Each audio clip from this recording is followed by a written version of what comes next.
Lula recebeu líderes da Câmara em meio à crise de emendas e à disputa pela sucessão de Arthur Lira na Câmara dos Deputados. A reunião foi convocada sem pauta específica e ocorre antes do esvaziamento do Congresso devido à eleição. E aí, Salles, de que forma isso vai afetar o governo? Será que tem o risco de que o governo Lula perca força no Congresso com essa decisão do Supremo, com essas mudanças de regras, ou nada muda? O toma lá eterno de Brasília continua mesmo agora? Bom, eu preciso entender o seguinte, por que o governo pressionou o Supremo e o Flávio Dino acabou dando uma decisão, tirando as emendas de bancada e as emendas de comissão, o caráter impositivo dessas emendas, para o pessoal entender, o que é o caráter impositivo? As emendas de bancada, de comissão e de cada deputado são as chamadas emendas impositivas, elas são determinadas pelo parlamento e o executivo tem que pagar. Por que eles queriam tirar a impositividade das emendas? Porque com a impositividade, a capacidade de cooptação do governo via emendas sobre os deputados caiu. Porque antes, o que acontecia no sistema antigo?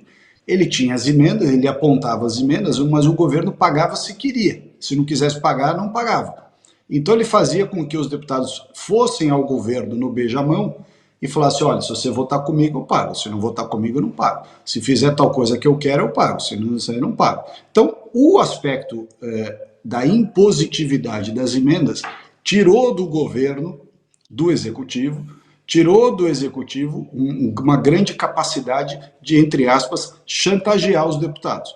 Aí você vai dizer o seguinte, olha, mas as emendas são altas demais. São altíssimas. São altíssimas. Eu acho que essas emendas de bancada e de comissão não deveriam existir. As emendas individuais, eu, por exemplo, mandei todas as minhas emendas para santas casas no estado de São Paulo. Santa Casa de Araçatuba, Santa Casa disso, Santa Casa daquilo. Santa Casa e a PAI, né, Associação Entidades de Assistência e Entidades Médicas. Né? Agora, tem muitos casos, sobretudo dos deputados ligados ao governo, diga-se passagem, que o cara manda para uma empresa que fornece isso, que fornece aquilo, recebe rebate, ou pelo menos as acusações, né? Que os caras no passado recebiam rebate e tudo mais. A gente não sabe se isso é verdade. O fato é que existem essas acusações. Portanto, de um lado, eu acho que as emendas impositivas livram o parlamento de ter que fazer o beijamão no executivo. Mas, por outro lado, acho que as emendas de bancada e de comissão, sobretudo, são grandes demais. A gente podia reduzir o volume dessas emendas e ficar só com as impositivas individuais por deputado, ou por senador, no caso do Senado, e com isso você equilibra esse jogo de alguma forma. Mas essa é a jogada que está acontecendo lá em Brasília. O governo quer tirar as emendas impositivas para fazer todo o parlamento ficar de joelhos para o governo, e o parlamento, por sua vez, quer manter as suas emendas para ficar independente do governo. Ou seja, né, Consta, a gente vê que a única forma de fazer política do governo federal é essa, né? Não com convencimento, com adaptação dos projetos, né, com tentativa de busca de consenso, como seria de se esperar, ou pelo menos em teoria seria a política ideal, né? Com o governo Lula, o único método de negociação é dinheiro no balcão, né? O mensalão 2.0, né? E veja, eu quero lembrar aos que dizem que é impossível aprovar qualquer coisa na base do convencimento, da persuasão, que nós aprovamos uma reforma previdenciária que economizou em 10 anos. Depois veio a pandemia e tudo, mas o dobro do que previa a reforma do Temer, porque era uma necessidade para o país e até o centrão fisiológico sabia disso. Acima de tudo, o centrão fisiológico tem um instinto de sobrevivência, preservar as galinhas dos ovos de ouro. Né? Com gente na rua pedindo reforma da Previdência. Então, de novo, né? Dá para fazer. É difícil? É difícil. O Brasil tem muito partido, a gente já conversou sobre isso, o Salles já me convenceu que se tem muito partido é pior com pouco, porque são caciques, né? E você tem que ter mais concorrência entre eles, eu entendo esse ponto. Eu acho que tinha que desestatizar os partidos, tinha que acabar com o recurso público, e aí sobrevive quem tem realmente representante no meio eleitoral, né? Que é o mercado de votos. Como faz o Partido Novo, que é onde está agora o Salles. Mas já é uma outra digressão isso. O ponto das emendas é o seguinte, tá esse clima tenso, o STF foi acionado pelo lado do governo federal, porque virou um puxadinho dessa turma, o PSOL provoca, o Dino acata, e por aí vai. E a turma do Centrão Fisiológico, que tem no Lira um representante, né, estava pé da vida. E quando eu vejo esse cenário, eu comemoro. Sempre que tem briga entre comunista e Centrão Fisiológico, eu solto rojão. É a chance do Brasil. Lá atrás eu brincava baixinho nas minhas palestras. Quem vai salvar o Brasil do destino venezuelano é o Centrão, é o MDB. E quem foi que fez o impeachment da Dilma? O nosso malvado favorito, Eduardo Cunha. Não foi por princípios, não foi por ética, não. É porque a Dilma estava destruindo a galinha dos ovos de ouro. E o PT tem um projeto de poder, não de governo, não de nação. É um projeto totalitário de poder. Por isso ele não aceita dividir nacos do governo e contemporizar e ceder na pauta. Ele não aceita fazer isso. O Bolsonaro teve que fazer isso. O Lula não aceita isso.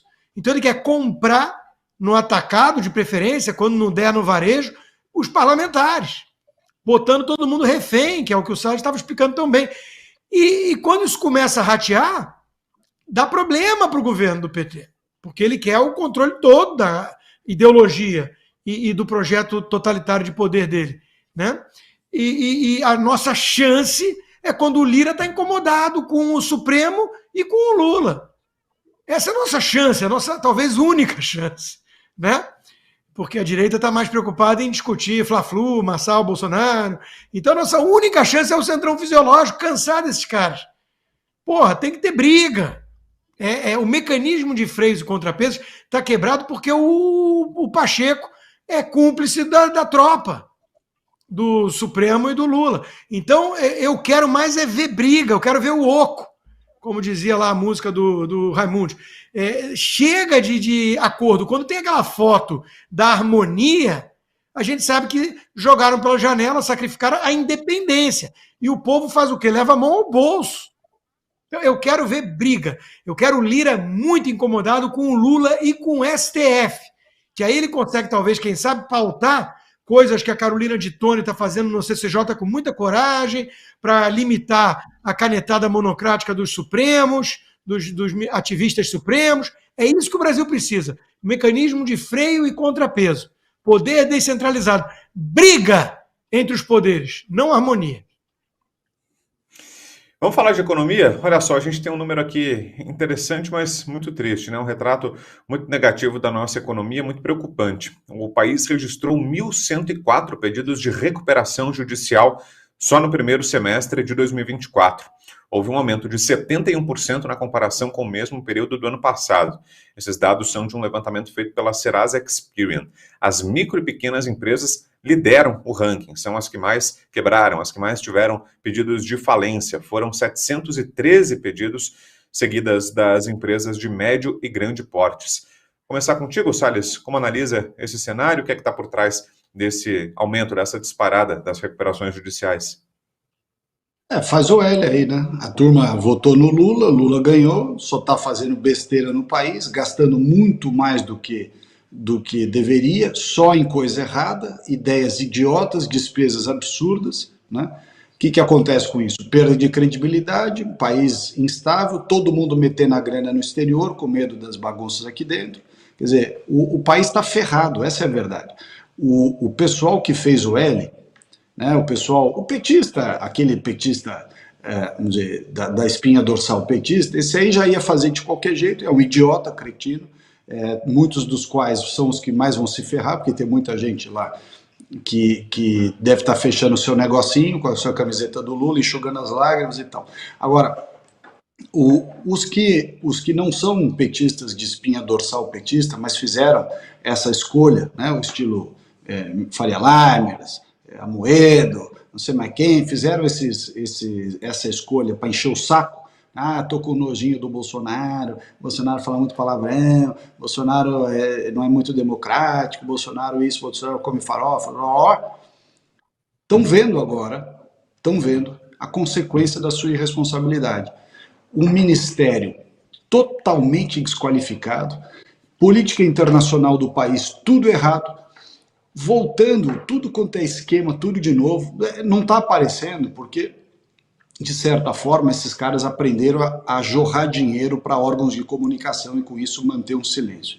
Mas daqui a pouco vai começar a aparecer. A hora que você levantar o véu de todas essas operações esquisitas que tem por aí, compra de carteira do Banco do Brasil, compra de não sei o que, compra de empresa de Eletrobras, não sei das quantas, medida provisória para favorecer grupo econômico, medida provisória para favorecer determinado não sei das quantas, coisa esquisita na Caixa Econômica, coisa esquisita não sei aonde. Vai aparecer tudo isso.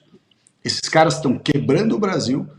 O Roberto Campos, agora que sair do Banco Central, vai dar problema, a hora que ele sair do Banco Central. Pode falar que o Galípolo já entendeu, que não sei o que isso, que aquilo. Esquece, esquece. Esses caras estão preparando o bote, né, para descer juros na canetada, para aumentar a despesa. A reforma tributária, eu votei contra, então eu posso falar com toda tranquilidade, votei contra a reforma, votei contra toda a regulamentação e vou votar contra tudo até o final. A reforma tributária está aumentando brutalmente a carga tributária no Brasil, concentrando o poder em Brasília, na mão de um monte de burocrata petista. A reforma tributária é horrível, você tem um aumento gigantesco de despesa, ou seja, o país está quebrado, ferrou, né? Essa é a verdade. Eles ferraram o país.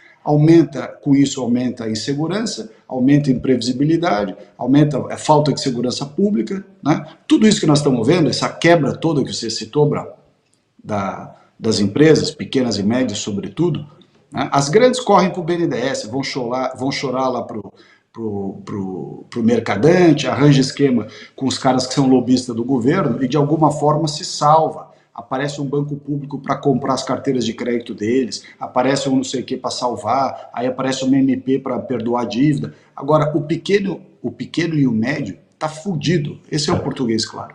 Porque esse cara não tem para onde correr. E ele está perdendo emprego, está perdendo seu patrimônio, está perdendo seu futuro. Os seus filhos vão sofrer, os seus netos vão sofrer. Isso tudo porque os caras fizeram o L. O cara fizeram o L, ferraram o Brasil. Fala, Constant.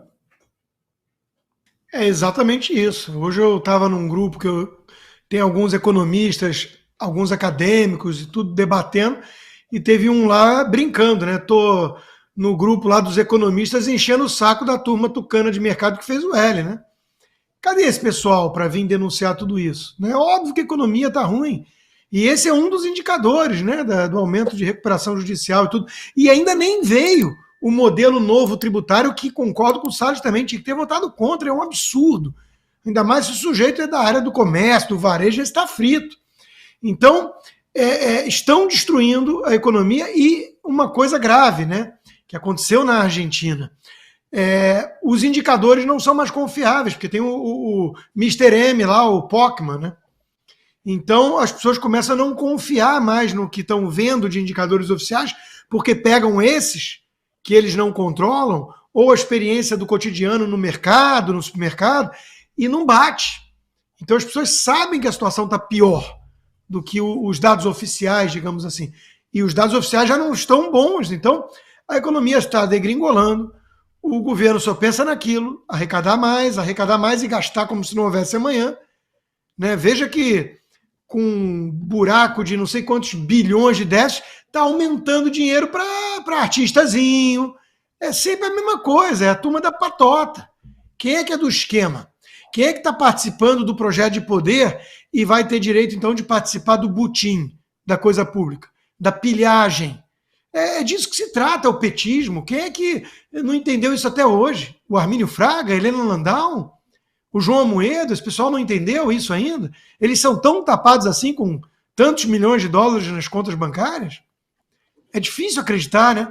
Então são sonsos, são cínicos, são parte do problema. É uma elite podre que parece que não está nem aí para o povo, para o Brasil, né? Porque eles sempre têm rota de fuga, esquema, mercado opera na alta, na baixa, se dá bem, tem empresa ligadas ao esquema. O Lula está dizendo aí hoje que foi crime de lesa pátria privatizar a Eletrobras, né?